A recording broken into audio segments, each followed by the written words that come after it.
Madam, सबसे पहले मैं आपसे ये सवाल करूंगा कि मंटो की बेटी होना एक बायोलॉजिकल एडवांटेज और सोशल एडवांटेज था आपके लिए या डिसएडवांटेज था? बहुत एडवांटेज। वो जहानत भी आप में आई और नहीं, उस तरह की जहानत तो नहीं आई, लेकिन कुछ है, थोड़ी थोड़ी बहुत तो है।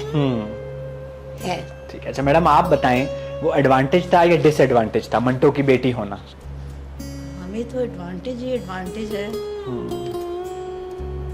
वो और बात है कि हमें उनकी सोबत नहीं मिली। मैं तो 5 साल की थी जब अब्बा जान का इंतकाल हो गया, तो हमारे घर में वो अदबी माहौल तो रहा ही नहीं था।